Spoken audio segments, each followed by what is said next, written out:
Assalamualaikum warahmatullahi wabarakatuh. Perkenalkan, nama saya Di Akmal Fauzan dari kelas 12 MIPA 1. Di sini saya akan menjelaskan sedikit tentang bab 1 pada materi Sejarah Indonesia kelas 12. Pada bab 1 kali ini kita diberikan judul menghadapi ancaman disintegrasi bangsa. Yang pertama itu terjadi berbagai pergolakan di dalam negeri. Ada banyak konflik yang mengancam kepentingan dan ideologi. Yang mengancam ideologi antaranya pemberontakan PKI di Madiun. Pemberontakan ini dilatar belakangi oleh semakin sempitnya wilayah Indonesia akibat perundingan Renville. Lalu rencana rasionalisasi angkatan perang oleh Kabinet Hatta dan juga kedatangan Musso, seorang tokoh PKI yang lama tinggal di Rusia pada 18 September 1948. Musso memproklamirkan berdirinya negara Republik Soviet Indonesia di Madiun. Setelah itu mereka merebut tempat-tempat strategis, menculik, dan membunuh lawan politiknya. Pada akhirnya, pemberontakan PKI Madiun ini diberantas oleh Kolonel A. Nasution dibantu oleh Kolonel Gatot Subroto membentuk Operasi Militer 1. Musso tewas pada 1 Desember, Amir Syarifuddin dan 300 orang lainnya ditangkap. Lalu ada pemberontakan yang berkaitan dengan ideologi, yaitu DITI Jawa Barat.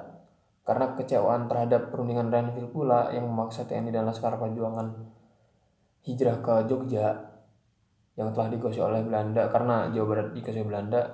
Namun Kartosuwiryo menolak mundur, lalu mereka pergi ke hutan dan membentuk NIS atau Negara Islam Indonesia yang memunculkan DITI lainnya, yaitu DITI Jateng, Sulawesi Selatan, Aceh, lalu Kalimantan Selatan,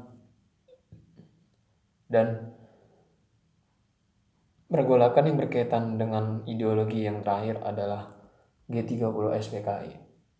SPKI-nya tentunya menculik para tinggi pimpinan Angkatan Darat, ada 9 petinggi. Lalu Mayor Jenderal Soeharto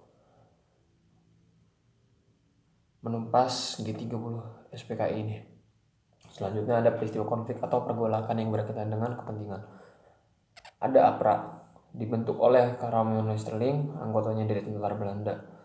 APRA menyerbu Bandung dan menguasai markas divisi Libang. APRA juga dibantu oleh Sultan Hamid II berencana membunuh Menteri Pertahanan, yaitu Sultan Hamengkubuwono IX.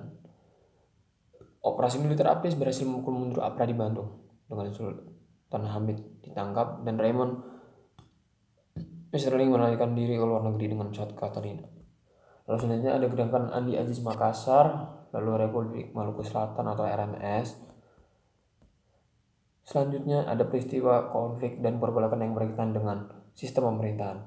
Yang pertama ada pemerintahan Revolusioner Republik Indonesia. Yang kedua ada Perjuangan Rakyat Semesta atau Permesta. Ini diawali oleh pembentukan Dewan Maguni di Manado yang memproklamasikan berdirinya Perjuangan Rakyat Semesta. Untuk menumpasnya dilakukan operasi militer Tamarga 1, 2, 3, dan 4, lalu operasi Mena 1 dan 2 hingga akhirnya mereka ditumpas. Lalu ada BFO, selanjutnya dari konflik menuju konsensus suatu pembelajaran. Dari berbagai pergolakan tadi menjadi sebuah kesadaran terhadap pentingnya integrasi bangsa.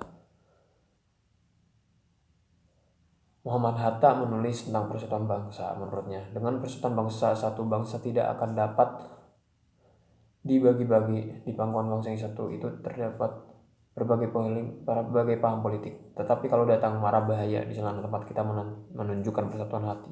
Di sanalah kita harus berdiri sebaris. Kita menyusun persatuan dan melakukan persatuan. Konflik bukan hanya mengancam persatuan bangsa, tapi dapat menimbulkan banyak korban dan kerugian. Sejarah telah memberitahu kita bahwa pemberontakan yang terjadi dari tahun 48 sampai 65 telah menewaskan banyak sekali korban, ribuan orang mengungsi, serta kerugian yang hanya melahirkan penderitaan bagi masyarakat kita sendiri. Lalu ada teladan tokoh persatuan, ada tokoh nasional dari Papua yaitu Frans Kasiepo. Lalu pengorbanan untuk bangsa oleh Sultan Hamengkubuwono IX. Lalu ada perjuangan melalui seni dan sastra oleh Ismail Marzuki. Sekian dari saya. Assalamualaikum warahmatullahi wabarakatuh.